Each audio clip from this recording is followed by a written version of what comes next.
Vikir entra na biblioteca de 10.000 livros e comenta que é a primeira vez que está vendo pessoalmente. Ele vai passando pelas escrituras que ele queria ter lido em sua vida passada, e explica que no clã Baskerville não importa o quanto de mana um filho ilegítimo tenha, eles não são permitidos aprenderem uma esgrima acima da presa atrativa. É uma regra dentro do clã para que os peões, com o futuro de ser um cão de caça, não virarem as garras para os descendentes diretos, que se tornarão os mestres. Vikir acha uma escritura trancafiada. Vikir comenta que nunca sonharia que Hugo iria sugerir uma esgrima de sexta presa para ele, e adiciona que tem certeza que Hugo só deixou porque pensou que seria impossível para uma criança de 8 anos memorizar tudo em um dia. E que, antes da regressão de Vikir, ele estudou a teoria das técnicas de esgrima da primeira até a quarta garra como um louco, que chegou ao ponto que Vikir conseguiu adivinhar corretamente a teoria por trás da quinta garra, que nunca conseguiu aprender. Vikir comenta que depois de conquistar a quarta garra, ele teve que quebrar o fluxo de mana uma vez, por isso não conseguiu chegar à quinta garra. Vikir explica que na esgrima de Baskerville, cada nível é definido por garras, então, o nível 1 é uma garra, e o 2 são 2 garras, é caracterizado pela aura carmesim da lâmina quando você expõe as garras. Ele comenta que não liga para a sexta garra, e que tem um objetivo diferente hoje, e que o que ele quer é um nível ainda maior. Vikir está saindo da biblioteca e os guardas surpresos perguntam se ele já está saindo. E comentam que as escrituras de esgrima estão lá atrás, e que se ele estiver saindo para pegar algo que esqueceu, eles buscam para ele. Vikir fala que já acabou por lá. O guarda comenta que ele pode ler mais antes de ir, e Vikir diz que pretende só dar uma lida por cima de umas outras escrituras antes de sair, então eles podem ignorá-lo e seguir com o trabalho deles. Vikir vai para o outro lado da biblioteca e, enquanto isso, os guardas cochicham que não é para ter nada além de escrituras variadas e misturadas por ali, e que, se fosse ele estaria lendo as que estão mais para dentro, e se pergunta se ele não sabe o valor delas por ser novo, e Vikir pensa que eles podem pensar o que quiserem, afinal não tem como eles saberem que entre essas escrituras misturadas e empoeiradas tem um tesouro escondido. Enquanto caminhava, Vikir olha para uma estante de livros e comenta que encontrou a presa atrativa, e comenta que tem certeza que é ele, uma escritura básica para a primeira garra que nem mesmo as crianças do clã Baskerville leem. Que pelas páginas do meio estarem todas cortadas, não é surpresa que esteja classificada como uma escritura qualquer. Mas que ele sabe o valor de verdade desse livro. Vikir conta que antes da sua regressão, a unidade de caça que ele fazia parte, encontrou uma relíquia estranha dentro da masmorra na fronteira entre a montanha Le Rouge e Le Noir. Era um pedaço de uma escritura de esgrima, uma única página arrancada, solta.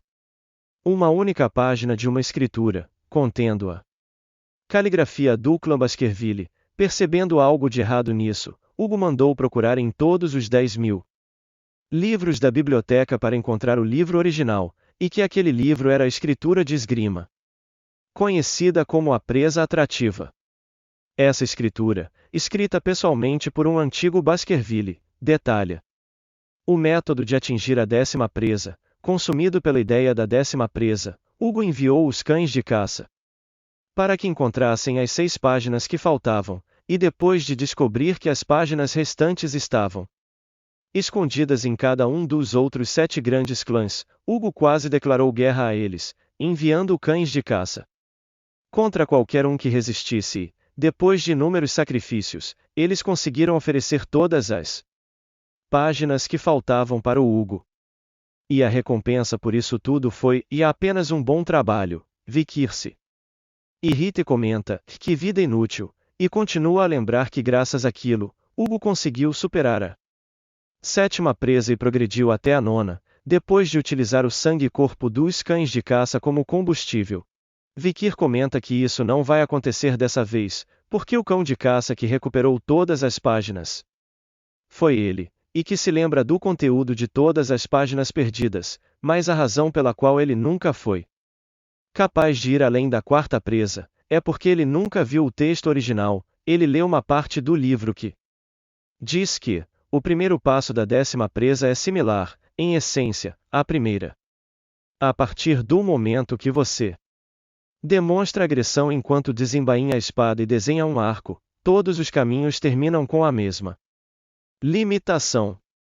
Vikir comenta que a maioria das pessoas trataria esse livro como lixo cheio de bobagem, mas assim que se coloca as páginas perdidas de volta no lugar, o conteúdo que parece uma fantasia pretensiosa vira um quebra-cabeça que se transforma em uma pintura incrível, e que, antes da regressão dele, ele estava no nível de quarta presa, e era um graduado de alto ranking aura, mas que vai ficar tão forte quanto estava antes de regredir, antes mesmo de fazer 15 anos. Ele vira à noite lendo o livro, e fala que graças a isso, ele memorizou o livro inteiro, a ponto de conseguir falar ele de trás para frente. Ele comenta que não sente a presença dos guardiões, e pensa que mesmo ele, sendo incapaz de liberar as 10 presas com o corpo de uma criança, talvez ele seja capaz de alcançar a quinta presa agora, algo que nunca conseguiu em sua vida passada. Ele fecha os olhos e se concentra. Quando abre, ele usa a primeira presa dos Baskerville, a segunda, terceira, quarta, e Vikir lembra que antes de regressar, ele conseguiu obter o maior rank de aura com muito trabalho duro, mas a casa principal o desprezava, porque ele era incapaz de aprender uma esgrima apropriada para isso.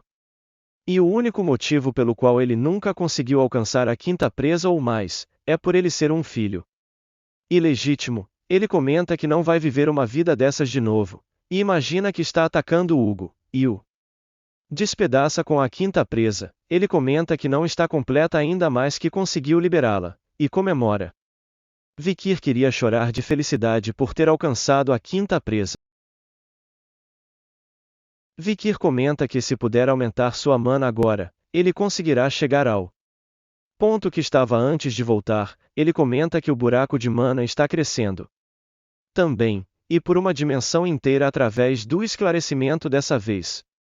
Ele explica que esse fluxo, a aura líquida, é a marca de um graduado, e parece que ele subiu de um espadachim expert de alto nível para um graduado de baixo rank.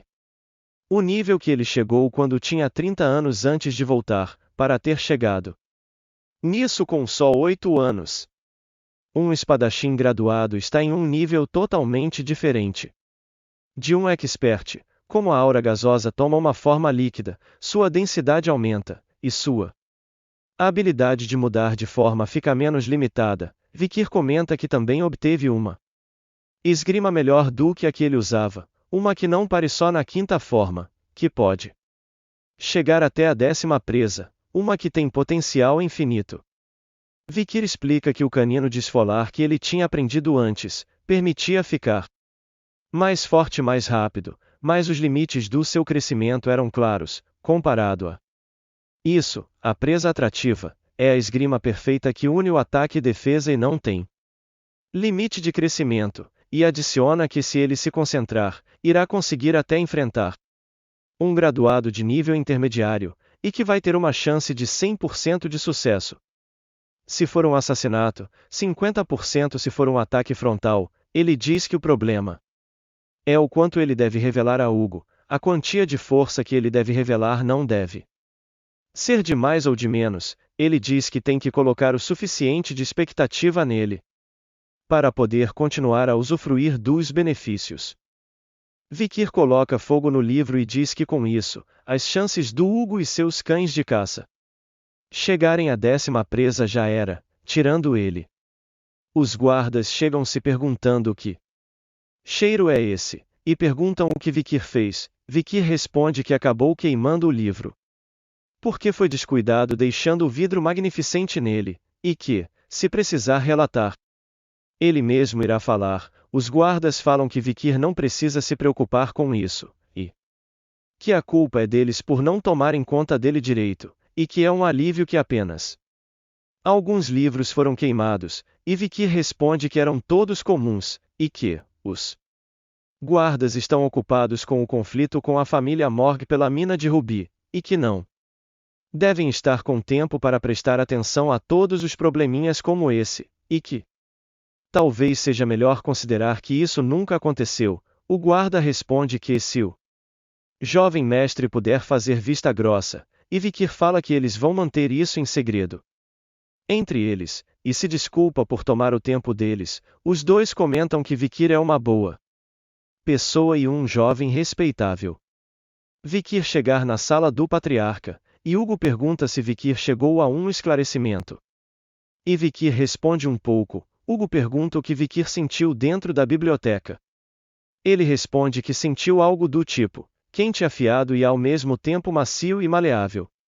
O mordomo pergunta se poderia ser a aura, a prova de que alguém realmente entrou no mundo da espada. Mesmo prodígios que treinam sem descanso precisam ter ao menos 15 anos para entrar no reino dos experts espadachins de baixo nível. Hugo se pergunta no que está pensando, e que Vikir é só um garoto de 8 anos, e pede a Vikir se ele poderia mostrar ao seu pai o que seria isso. Vikir responde que sim. Eles vão para um coliseu com os jovens mestres. O mordomo pergunta ao chefe da família como está pensando em testar as habilidades do jovem mestre, e Hugo responde que vai mandar uma besta demoníaca para ele, e que deixou essa besta passar fome para deixá-la um pouco mais sensível. Um guarda chega com um orc. Os jovens mestres comentam que é um exagero fazer um garoto de 8 anos enfrentar um orc, e que precisa ter ao menos 15 para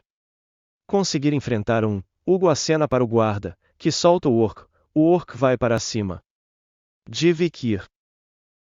Vikir se prepara e dá um corte limpo no braço esquerdo do orc, e depois corta a perna do orc, que cai. O orc cai em choque. Vikir se pergunta se ele entrou em choque por se sentir sangrando pela primeira vez. A habilidade única dos orcs, regeneração rápida, não deve ter ativado, que era sem chance que uma besta demoníaca de rank C ter parado uma habilidade de rank B+, como a hemorragia ducal infernal. Os jovens mestres se perguntam como ele fez isso com esse corpo, e se é mesmo possível fazer isso sem usar mana. Com Hugo observando, Vikir comenta que Hugo está dizendo que ainda não mostrou o que conseguiu na biblioteca, e diz que vai mostrar, como ele deseja.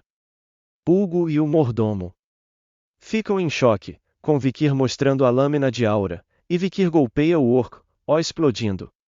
Hugo fica em choque. O mordomo comenta que aquilo é uma aura de um espadachim expert de baixo nível, e parabeniza Hugo, dizendo que o gênio dessa geração apareceu, e que mesmo entre todas as famílias do Império, nunca haverá um gênio assim. Hugo o para e diz que o orc estava um pouco estranho, que a especialidade dos orcs é sua regeneração incrível, mas esse não estancou o sangramento, e que Vikir só venceu porque o orc estava muito enfraquecido. O mordomo pensa que Hugo não consegue ser honesto consigo mesmo e ficar feliz. Vikir pergunta para Hugo se tem algum orc mais forte.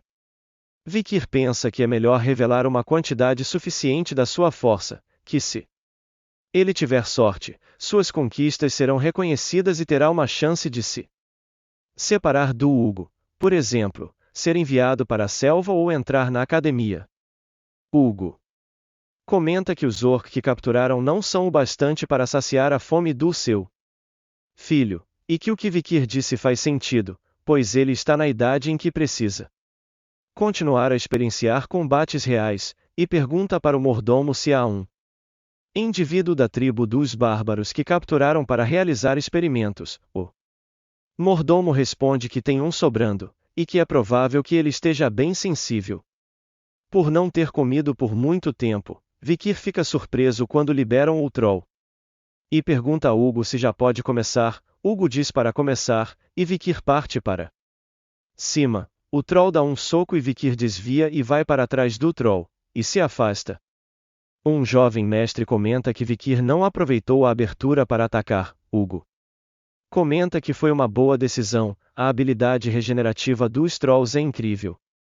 Então, se não puder causar uma ferida fatal em um golpe, você só estará desperdiçando energia. É por isso que é preciso ter estratégia se quiser caçar um Troll. Os jovens mestres se perguntam se Vikir está pretendendo caçar o Troll. Vikir pensa que o Troll é bem lento, por isso ele não está se sentindo muito pressionado, mas que ele precisa manter o ritmo, e se ele revelar a sua verdadeira força, poderia facilmente matar algo como um Troll, mas isso complicaria as coisas. Ele precisa matá-lo da forma mais natural possível. Um bom método seria usar a força do Troll contra ele quando avançar em sua direção, ele golpeia o Troll.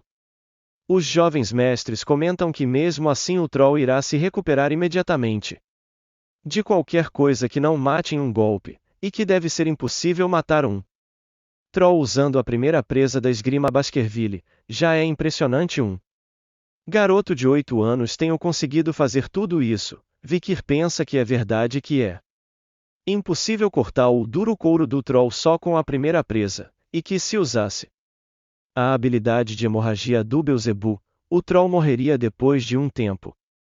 Mas isso não faria sentido. Hugo fala que Vikir pode parar agora, pois se continuar, será perigoso. Vikir diz que quase o derrotou e que poderá descobrir alguma coisa se continuar lutando mais, e que se não conseguir matá-lo em seu próximo ataque, abandonará a luta. Hugo permite. Vikir se pergunta quanto poder ele deve revelar.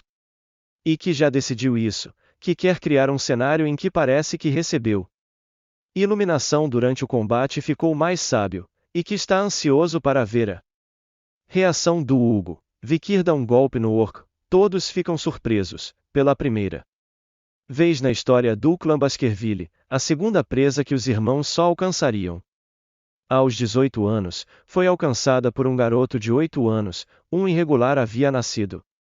Vikir dá uma risada e diz que parece que venceu. Hugo fica em choque, e se pergunta o que acabou de ver. Uma semana depois, Vikir está comendo no refeitório e diz que não importa o quanto ele coma, ele não consegue se acostumar com esse cozido de carnes aleatórias. Ele olha para trás e percebe que estão evitando ele, e comenta que eles têm ficado longe dele desde aquele dia, e que ver o Hugo surpreso foi incrível. O poder que Vikir revelou a todos foi a segunda presa Baskerville, a força de um espadachim médio, e que sua verdadeira força é uma fraca quinta presa Baskerville. A força aproximada de um graduado de rank baixo, e comenta que incluindo a habilidade do Troll que conseguiu, provavelmente é mais forte que um graduado comum, e que seu apetite aumentou depois de conseguir o Beelzebub.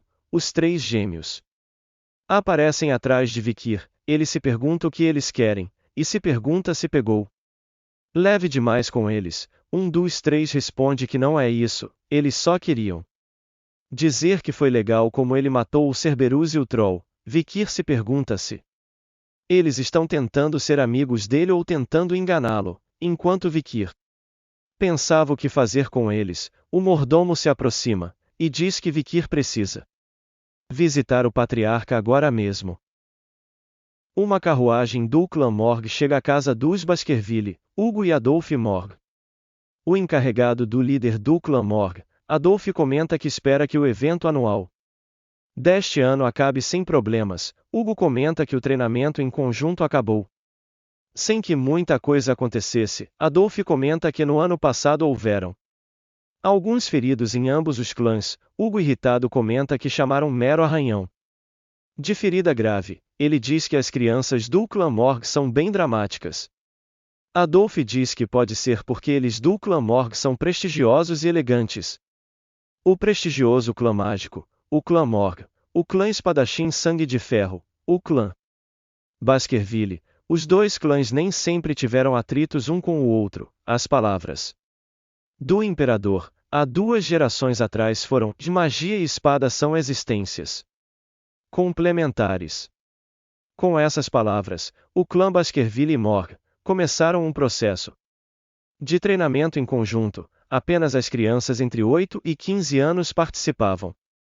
E o evento anual dos clãs sempre começara em um bom clima, mas em algum momento um conflito emergiu, no território entre os clãs, um conflito de quem era o dono da mina de Ruby se instaurou, e com isso o relacionamento entre os líderes dos dois clãs foi distorcido, mas por causa das ordens do imperador, o treinamento conjunto continuou, portanto alguém que não era o líder do clã Morg, seu irmão mais novo, Adolf, começou a visitar o clã Baskerville como seu encarregado.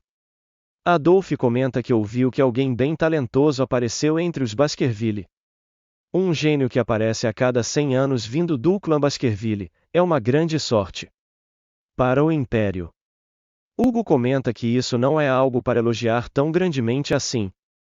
Adolf acha incomum que Hugo reaja aos elogios ao seu filho. Adolf comenta que também apareceu um gênio no lado dos Morg também, ele pede para Camus entrar. Ela entra na sala, Adolf apresenta ela, Camus que é filha de sua irmã mais velha. A líder do clã Raspani, Adolf fala para Camus cumprimentar o líder do clã, e Camus pergunta se Hugo é o ladrão que roubou a mina de Ruby dos Morg, e pede para ele devolver a mina. Adolf pergunta o que ela está falando do nada. Camus disse que o tio falou para ela, que o patético barbudo roubou nossa mina. Ele pergunta quando disse isso. Camus diz que foi na carruagem antes deles virem para cá. Há 1h42. Hugo fica com raiva. Adolf fala que parece que houve um mal-entendido. Hugo pergunta o que um filhote saberia, e que não precisa tentar dar desculpas sobre as políticas de educação do clã Morg para ele. Ela continua pedindo para Hugo devolver os rubis, pois sem eles ela não consegue conduzir suas pesquisas. Hugo se irrita e fala para ela parar, e que o clã Morg não ensinou educação para suas crianças. Adolf pergunta o que Hugo está dizendo para uma criança, e que o santo da espada do Império está planejando oprimir uma mera garota de 8 anos. Ao mesmo tempo o mordomo avisa sobre a chegada do jovem mestre Vikir. Vikir comenta que no clã Morg, não parece que eles ensinam as crianças a não cobiçar as coisas dos outros. Adolf se pergunta se ele é o talento dos Baskerville. Camus some do lado de Adolf e pergunta a Vikir o que ele acabou de dizer. Adolf chama Camus. Vikir escuta Adolf chamar Camus e se lembra da Imperatriz Sangue de Aço, do clã Morg, e se pergunta se esta é a Camus Morg quando criança. Mesmo entre os inúmeros arquimagos que se originaram do prestigioso clã mágico, ela foi a única chamada de gênio de todos os gênios, que durante seu auge, ela subjugou todos os monstros e bárbaros da montanha. Le Rouge sozinha, e o jeito que ela empalou e queimou todos para formar a fronteira imperial de cinza e sangue se tornou famosa. Vikir comenta sobre sua aparência bela, que deixou as sociedades do mundo extasiadas e que foi mais que o suficiente para manipular os imperiais, tanto que ela começou a ser chamada de avatar de autoridade. Mas, que esta é uma história muito longe no futuro, que agora mesmo, ela é apenas uma jovem e 8 anos, enquanto isso, ela está perguntando por que a mina de Ruby é deles.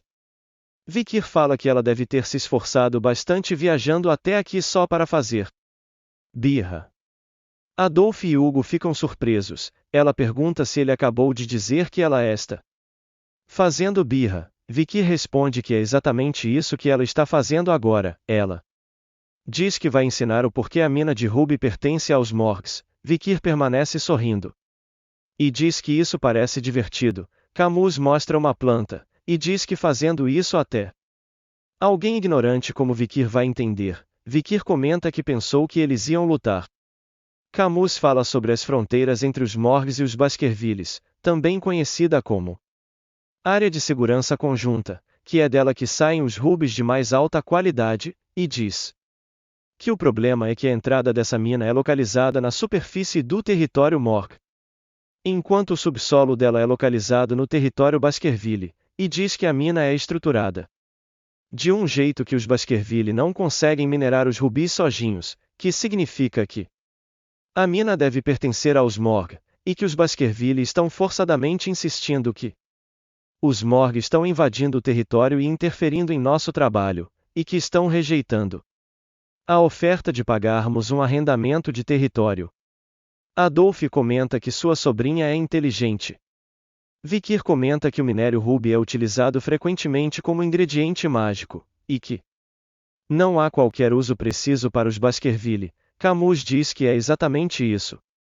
Vikir comenta que parece que o seu maior desespero é que ninguém do território Baskerville é idiota o suficiente para arrendar seu território em troca de meros trocados. Camus diz que os Baskerville não possuem qualquer interesse útil nos rubis. Vikir concorda e diz que eles têm interesse no território e é por isso que estão falando para eles não entrarem.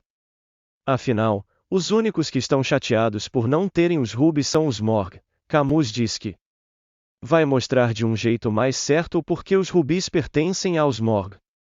Ela coloca o braço acima do modelo, e pergunta de quem é o braço agora. Vikir pergunta se está perguntando de quem é o braço esquerdo quando seu braço passou para nosso território. Vikir pega o pulso dela e diz que obviamente é dele agora. Camus fica corada e pergunta sobre o que ele está falando, e por que ela é dele agora, e Vikir pergunta a quem disse que ela é dele. Ele puxa a faca, e diz que está falando que o braço dela é dele. Hugo fica em choque. Vikir aproxima a faca no braço de Camus, ela começa a gritar e pede ajuda ao tio. Adolf, cheio de fúria, diz para Vikir se afastar da sua sobrinha. Vikir larga o pulso de Camus, ela abraça Adolf e Adolf com raiva pergunta a Hugo sobre a ação de Vikir. Hugo sério fala para Vikir que a brincadeira dele foi longe demais. Vikir pede desculpas, e mostra que a faca era de borracha, e diz que era uma brincadeira entre os irmãos no clã dele. Adolf se assusta e pergunta por que existe um brinquedo desses. Vikir se curva e pede desculpas por fazê-la chorar. Hugo comenta que Adolf está sendo protetor demais só por uma brincadeira e diz que pensou em algo sobre a situação da mina de Rubi, e que o clã Morg vai gostar também. Camus, ainda chorando, fala que não irá perdoar Vikir e que ele não vai se safar. Vikir responde com um sorriso frio.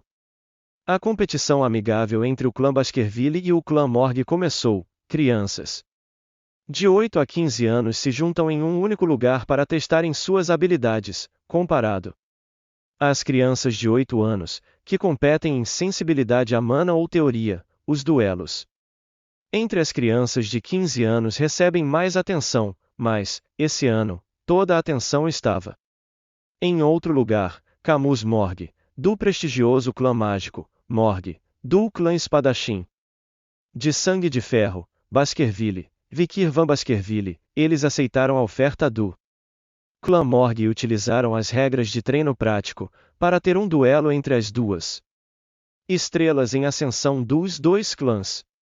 O duelo começa e Camus avisa que não irá pegar leve. Ela encanta um feitiço, a plateia fica surpresa, porque ela encanta uma tetracanalização, e comentam que ela é uma gênia por lançar 4 feitiços ao mesmo tempo, que crianças de 15 anos teriam dificuldade. Adolf dá um sorriso convencido para Hugo ao escutar os elogios.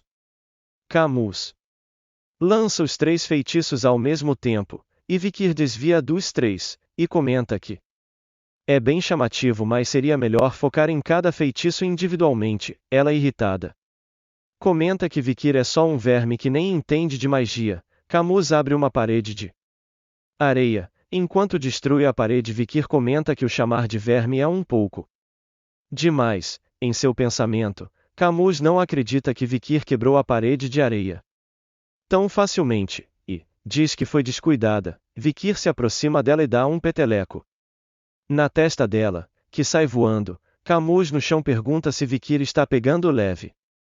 Mesmo ela sendo sua oponente, ele comenta que parece que ainda dói o que ele fez, e diz que seria melhor acabar o combate agora, antes de deixar ainda pior. Camus fica com raiva e levanta uma parede de areia dupla, e diz que aposta que ele não conseguirá quebrar agora. Vikir pensa que dá para só dar a volta e que é meio inútil. E diz que vai brincar um pouco, dando um soco na parede. Camus se assusta. Vikir pergunta de quem ela acha que é a mão que passou pela parede. Vikir prepara outro peteleco e diz que é do mais forte. Camus cai no chão outra vez, e coloca a mão na testa e diz que vai matar ele, lançando um feitiço em Vikir, enquanto desvia. Vikir diz que pensou que ela desistiria se ele a machucasse um pouco, e se quisesse mesmo matar ela, poderia fazer num piscar de olhos, mas se fizesse isso, causaria um problemão, e se pergunta o que precisa fazer para acalmar ela, ele observa a batalha. Atrás dele, o mago lança fogo e o espadachim o corta. Vikir pensa que é uma batalha entre um mágico burro usando fogo demais e um espadachim idiota cortando magia de qualquer jeito, e pensa que talvez seja útil. Enquanto isso, Camus se pergunta por quê não está acertando, e diz para Vikir parar de ficar correndo e lutar com ela. No mesmo momento, o mago da outra batalha prepara uma magia de fogo. Vikir pensa que é agora. E diz para Camus para preparar um feitiço de proteção. Ela fica surpresa. Adolf fica preocupado. Os magos ficam preocupados. Adolf grita preocupado. Camus se pergunta se essa voz é do seu tio. Ela se pergunta o que vai fazer agora. Ela conseguiu bloquear o dano com proteção mágica, mas a magia de fogo queimou as roupas dela. A fumaça ainda está cobrindo ela, mas quando se dissipar e as pessoas a virem, será humilhada. Ela pede ajuda de alguém, e Vikir joga seu casaco em cima dela. Vikir fala para ela se vestir. Ela pergunta por que ele está sendo gentil com ela. Vikir fala que se ela não quiser, ele pega de volta. Ela fala que não é isso, mas que ele agora tá sem camisa. Ele diz que não se importa com essas besteiras. Ela se pergunta o porquê ele está sendo legal com ela, e percebe que o braço dele está sangrando. Ele se pergunta se o fragmento da espada daquele cavaleiro ainda tinha aura. A fumaça começa a sair, e mostra Vikir e Camus. Adolf fica aliviado. Os cavaleiros se perguntam que saiu vitorioso da batalha entre Camus e Vikir. Os cavaleiros ainda comentam que Vikir tem um corpo incrível para alguém tão jovem, provavelmente por causa da bênção do rio Estige, e que, considerando aqueles músculos, ele com certeza andou treinando, e que ele é um talento incrível para alguém com 8 anos. Mais tarde, Vikir está andando com Hugo. Hugo pergunta como foi o duelo de Vikir contra a jovem filha do clã Morg. Vikir diz que foi divertido, e que conseguiu entender o significado do evento de novo. Hugo fala que um duelo contra um mago é bem diferente de um duelo contra um espadachim, e pergunta por que Vikir não atacou direito. Vikir fala que só hesitou porque nunca tinha enfrentado uma garota antes. Hugo diz que hesitar em batalha só o fará ser ferido, e que essa pode ser a lição de Vikir. Vikir fica surpreso com Hugo ficando preocupado com ele. E pensa que não se lembra como ele era durante sua infância, e ele sempre foi uma entidade fria e brutal, que existe um rumor de que a personalidade dele acabou daquele jeito por ter perdido a primeira esposa e o filho mais velho de uma forma horrível. Hugo pergunta o que Vikir acha da mina de rubis. Vikir diz que acha que é só melhor entregá-la a eles. Hugo pergunta o porquê de abandonar o direito de minerar lá. Vikir explica que a tarefa do clã Baskerville é desenvolver e expandir as fronteiras, e que a Montanha das Presas Vermelhas, onde fica os veios de Rubo, fica abaixo do Monte Le Rouge et Lenoir. As criaturas demoníacas e os clãs bárbaros lá são nosso problema, e que se usarem bem o clã Morg, poderão minimizar os danos que teriam com o desenvolvimento. Hugo fala que essa é a resposta certa, que depois de obter o direito da mina de rubis, os Morg colocarão um número considerável de pessoas no local, que isso significa que só precisarão provocar as criaturas demoníacas e bárbaros por lá, e que poderão lidar com todos os problemas de uma vez só, e que os rubis ficarão ainda mais velhos quando forem banhados com o sangue dos Morg, e que quando isso acontecer, até O patriarca dos Morgue se arrependerá de pisar no território dos Baskerville. Hugo diz que a estratégia de Vikir bateu com 90% com o plano de Hugo. Vikir pensa que é claro, porque ele recebeu a tarefa de atrair as bestas e bárbaros até os Morgue. Vikir diz para Hugo que deveriam ficar de olho na movimentação dos Morgue. Hugo diz que não precisa se preocupar com isso, porque o número de cães de caça que enviaram para se infiltrar lá aumentou gradativamente, enquanto eles andam. Eles veem Adolf. Adolf pergunta a Hugo se eles podem conversar antes de irem embora. Vikir olha para Camus e ela fica corada. Mais tarde na sala do Hugo. Hugo pergunta o que o representante do patriarca do clã Morgue tem a dizer. Adolf diz que tem um assunto importante para discutir, e que na verdade os Morgue também contemplaram várias formas de resolver o problema da mina de rubis da forma mais amigável possível, e que o aluguel do território é só uma dos muitos itens que precisa resolver. Hugo pergunta o que ele ganharia ao abrir seu território. Adolf pergunta sobre um noivado, e diz que estão propondo unir os Morgue e Baskerville através de um garoto e uma garota. Hugo pergunta quem seriam esses 2. Adolf pergunta sobre o filho mais velho dos Baskerville e sua sobrinha, a filha mais velha dos Morgue, e diz que pode parecer parcial por ser tio dela.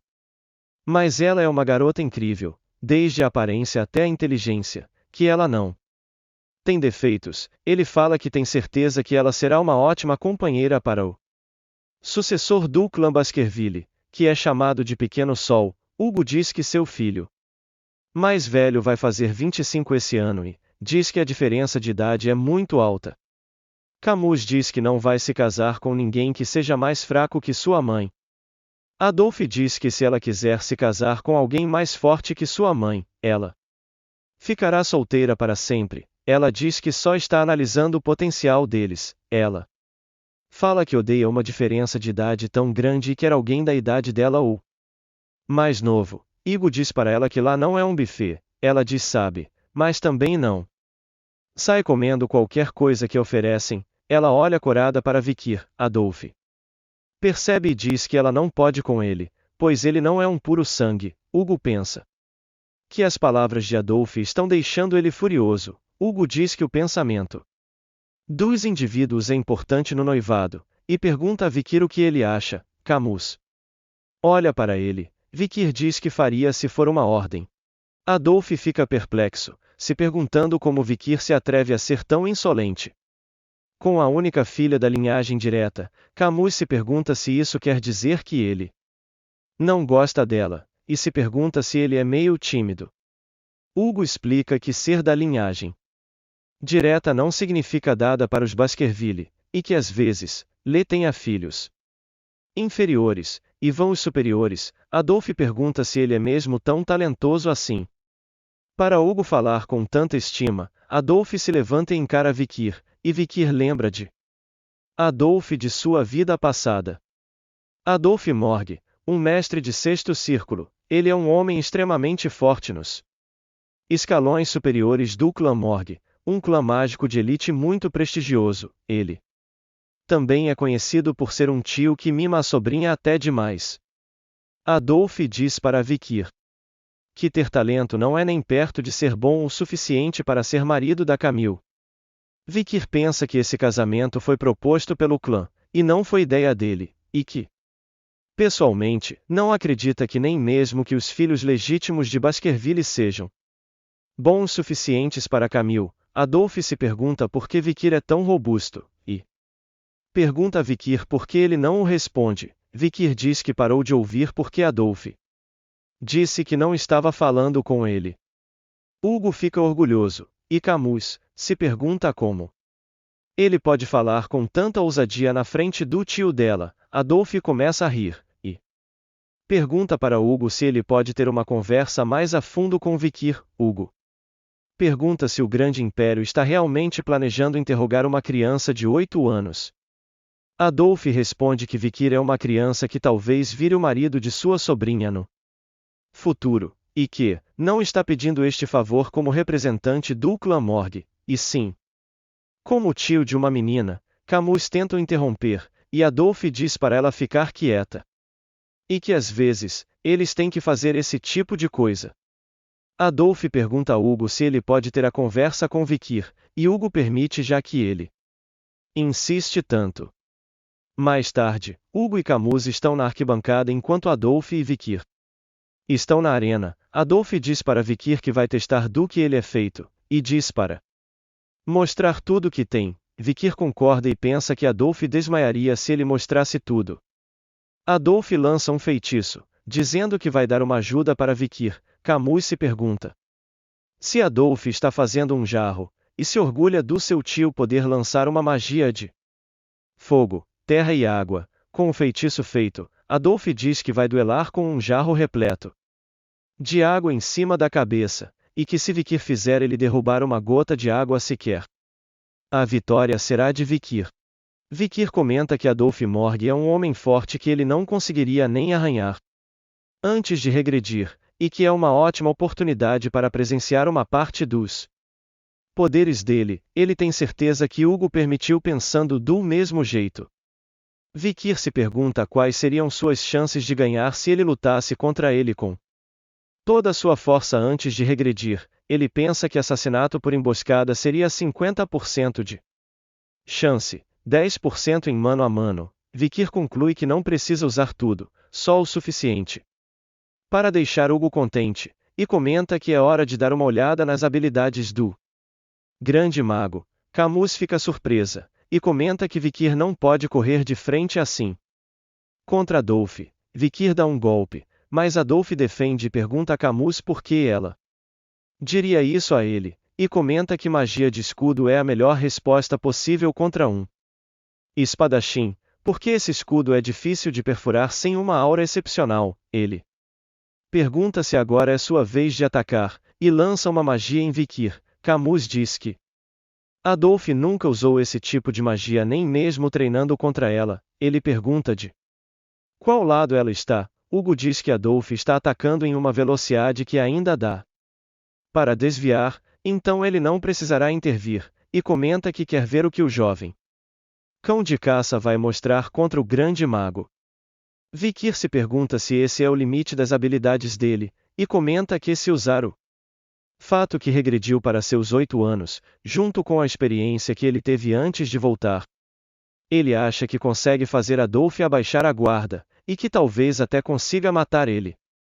Vikir continua golpeando o escudo de Adolphe. Adolphe comenta que não vai mudar mesmo que ele tente centenas de vezes, e que a espada de Vikir não conseguirá quebrar seu escudo. Vikir ignora e golpeia mais uma vez. Adolphe se pergunta se Vikir tem atacado o mesmo lugar de novo e de novo, parecendo uma máquina bem calibrada, e que o foco e a esgrima dele com certeza merecem conhecimento, mas a espada de Vikir quebra. Adolphe diz: isso não é muito diferente de tentar quebrar uma parede de pedra jogando pedras, e que Vikir deveria ter levado em consideração a durabilidade não só do escudo, mas da espada também.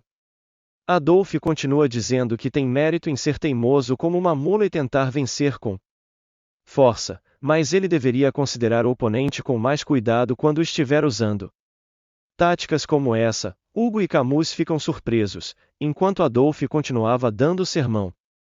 O jarro em sua cabeça começa a vazar, e quando Adolphe percebe o jarro está perfurado, ele pergunta se um pedaço de espada perfurou o jarro. Vikir comenta que talvez isso seja suficiente, e pergunta se precisa derrubar mais água do jarro.